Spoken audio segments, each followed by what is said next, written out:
Hello everybody and welcome to another episode of Historia Politica Publica. This is the third episode of the series about Alan Moore and his different works. In the first episode I talked about V for Vendetta and some of the ideologies of Alan Moore.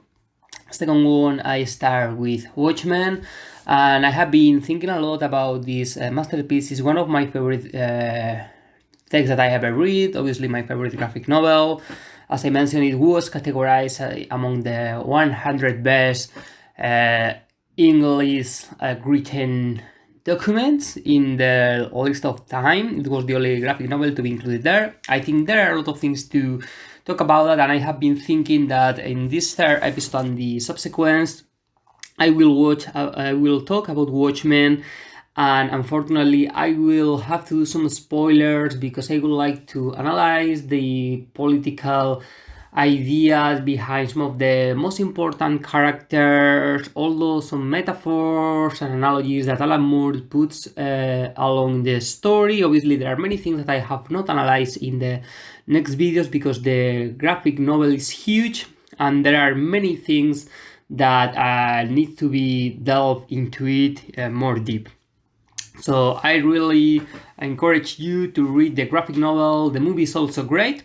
But let's start. In this episode I wanted to talk about some of the characters that are I think the most important. I wanted to talk in deep about 4 characters, but I will go just through 3 of them, which are the comedian, Dr. Manhattan, and Adrian Bate, also called Ozymandias. I wanted to talk in deep about Rorschach, which is a fascinating character in the story, very important because he has as a detective to hold the narrative and so on, but at the end I will analyze just the first 3.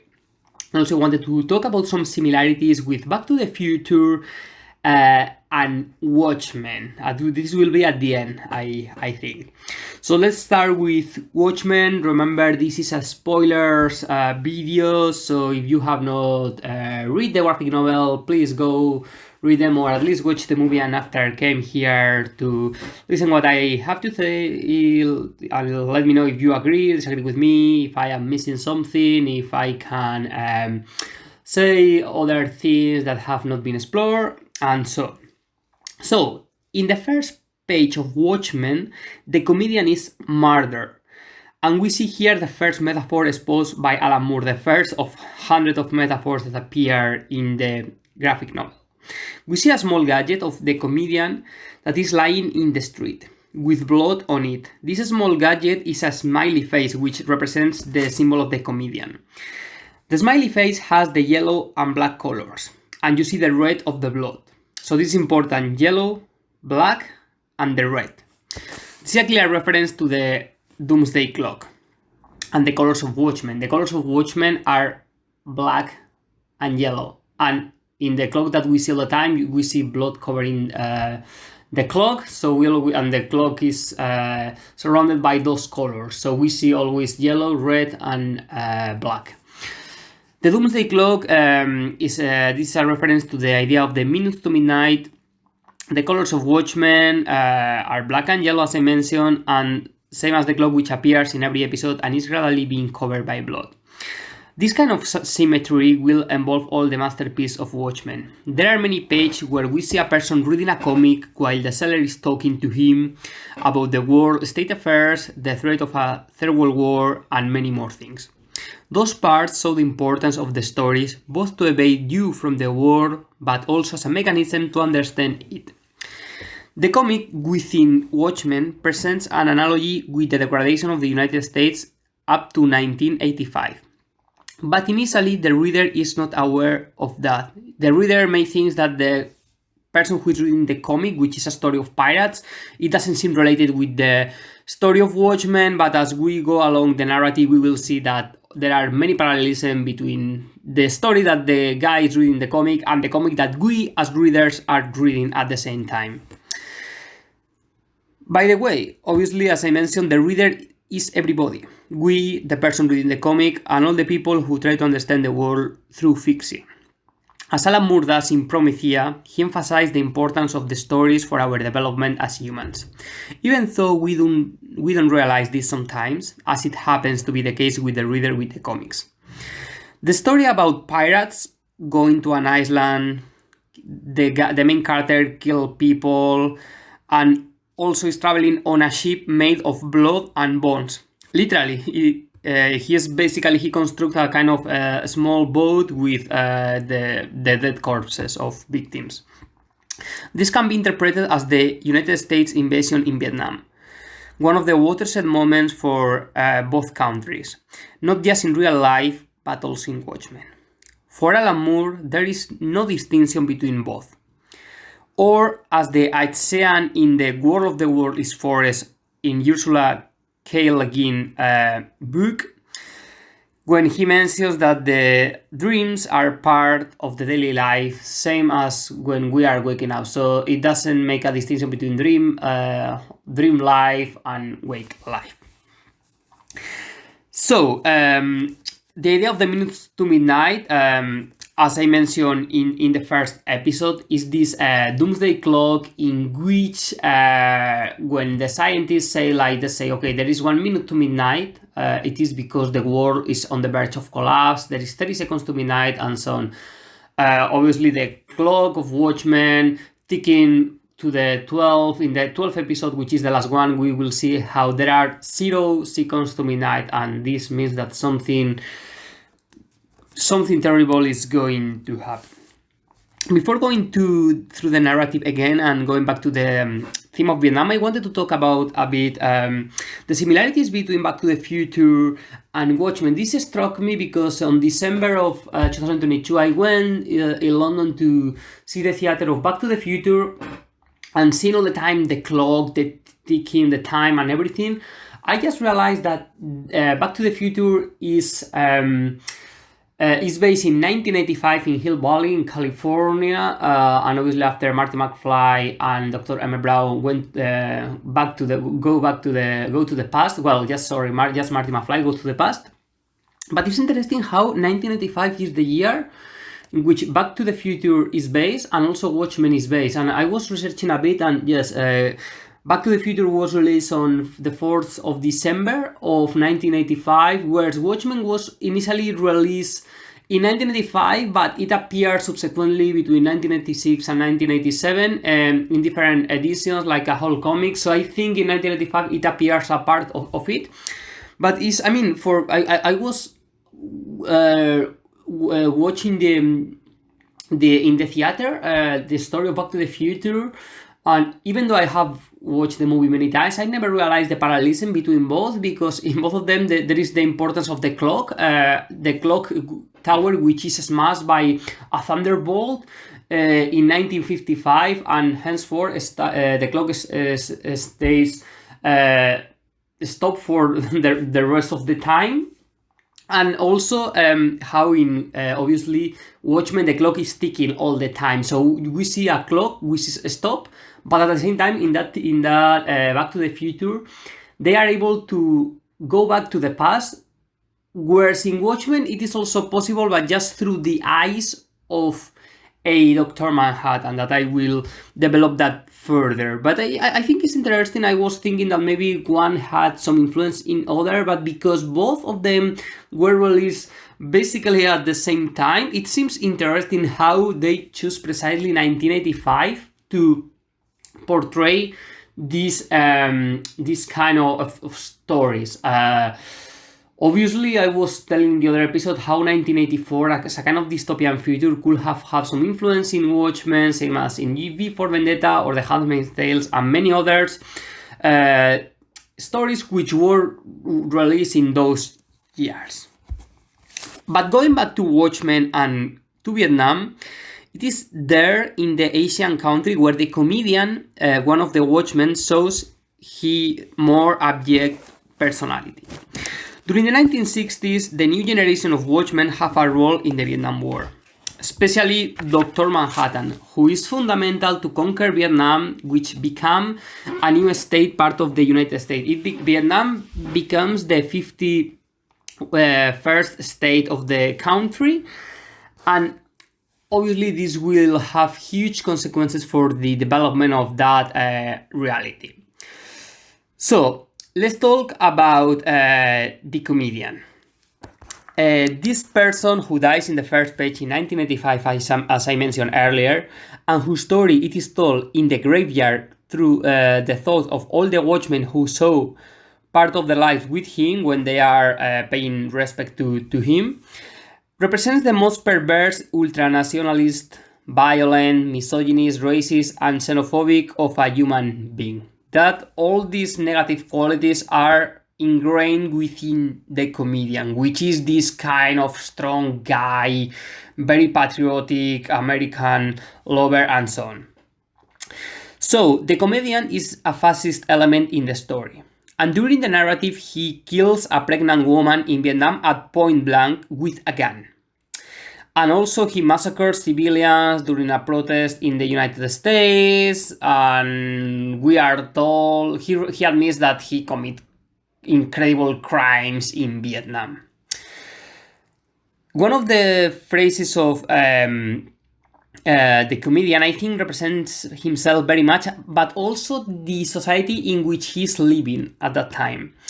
This happens during a protest where he's going with Night Owl, flying with the ship, and he goes down to the ground and he starts to kill people. I don't remember if he used the flame weapon or is just shooting bullets to them, but the idea is that the thing is that he kills a lot of people and he says, quote, "This is the American dream," end quote. It is interesting because he screams this while the people is trying to fly from his bullets. With this sentence, he personifies the decay of the American society.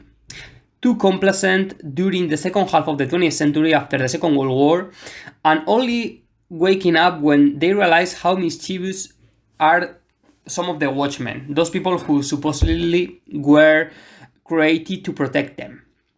In fact, there is a legislation to forbid the masked vigilantes, to forbid the Watchmen, and I think this is passed in 1970, something like that, I think at the end of the decade. People demanding back the state police is a clear irony of Alan Moore. Because an anarchist will support a people's unity to protect. So let's say a police, but by the people. People will choose who are the best fit to protect them, but never will go for a kind of police imposed by the state, because if every state is founded in violence, as Max Weber or Trotsky said, and many other figures, obviously the police will always obey the state, and henceforth it can be that if the state is disagree with the protest of the people, the police can act through a violent means, such as we have seen in France, in the United Kingdom, in Catalonia, in Ecuador, in Chile, in many other countries. And I am just mentioning supposedly liberal democracies because obviously if we think what happened in other countries like China or Russia or Iran, well, doesn't need too much explanation. So, the people in Watchmen's story, between the violent state police and the systematic brutality of some vigilantes, they prefer the former. In my opinion, one of the best contributions of the comedian are his writings. This is part of the graphic novel. It doesn't appear in the movie. There are some parts between episodes in which we can see different writings of characters or newspapers from, let's say, the 1930s, 1940s, in which we can read the development of the Minutemen and after the Watchmen. So those are kind of primary sources which help us to understand better the psychology of the different characters, and I think are fundamental to comprehend people which seems like purely evil, like the comedian or Rorschach and others, in order to understand better their motives. After that, you can disagree with them, obviously, but it is interesting that Alan Moore makes this exercise of self-examination through the characters in order to help us know better the reasons why they act in different manners. Through his diaries, the diaries of the comedian, By the way, the name of the comedian is a kind of irony. Obviously, he's the most brutal killer of the whole story. Obviously, apart from the Dr. Manhattan, but he seems to enjoy killing people, and the name the comedian has a clear paradox in it. He exposed his ideology and the reason of his action through his writings. For example, he do not seem offended to be called a fascist. What he has always done, according to him, is for the national interest, and he regrets none of the things that he has done. He loves the United States. He considers himself a great patriot, and do not care to commit crimes in Vietnam, in South America, or in any other region of the globe. Here, Alan Moore takes two fundamental ideas. First, the comedian is a clear analogy of the CIA, the Secret Intelligence Service of the United States that we all have seen in many movies. There are many documentaries about them and so on. This is reinforced when Rorschach and the Night Owl, two other of the Watchmen, are looking for clues to discover who killed the comedian. Because in the story, basically, it is Rorschach who convinced Night Owl that there is a conspiracy to kill all the Watchmen that are left, which are not that many because many of them have died because they were old, others are retired, and also, but I think the comedian is the first one that had been murdered by somebody. So when they are looking for people who can be responsible for the killing of the comedian, basically they conclude that, quote, he is a person who had plenty of enemies, end quote, pointing to the fact that he has involved in many crimes across the world, that it wouldn't be surprising that anybody would want to kill him. They point to the coup d'etat perpetrated by the United States in Chile against the government of Salvador Allende, or in Guatemala against Jacobo Arbenz, and their involvement in other areas like in Nicaragua or Indonesia, or obviously Vietnam. The comedian was part of these plots to overthrow democratically elected governments. And this is very important that Alan Moore's point that it helps to comprehend the story, how the comedian was part of the involvement that happened in real life of the CIA in different parts of Latin America, or as they call them, their own backyard, to put murder dictators like Pinochet in Chile, in Brazil, in Colombia, and in many areas of the South, also in Uruguay, and the list is great. I think in one of the documentaries of John Pilger, he counts that in the 20th century, United States has been involved in more than 30 coup d'etats in South America and the whole globe. And you can see how basically every country seems to have been directed in any way or another by the United States. So, the comedian, in that sense, it is, as I mentioned, the analogy of the CIA, which is the first of the fundamental ideas of Alan Moore. And the second, I think that Alan Moore, he takes a high risk. He does a kind of funambulist, contortionist, high-risk approach with this character. When the comedian justifies being a fascist in order of national interest, which is a phrase that the CIA use all the time in all the documentaries to justify their actions, he tries to legitimize his approach in different countries and his killings in Vietnam, South America, and so on.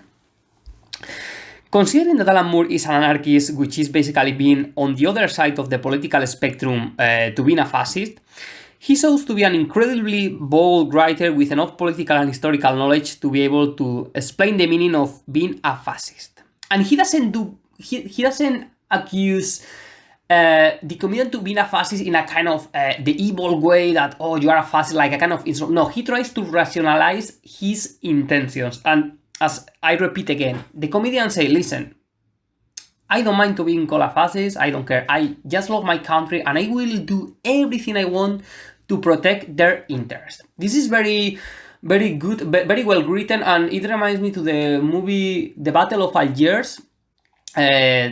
directed by Gillo Pontecorvo in 1965, which it basically tells the story of the Algerian War of Independence, and it's focused between the years 1956-1957 when it happened, the Battle of Algiers, which was the moment in which the French power state basically sent their the most, let's say, aggressive units of force to suppress the rebels in Algeria.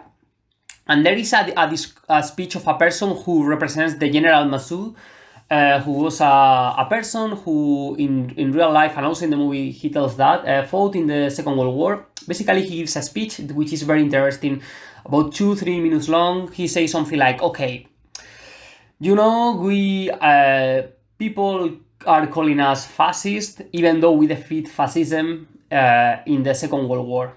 They call us that we are worse than Nazis, even though that we had a fundamental role in the liberation of Paris against Nazi Germany.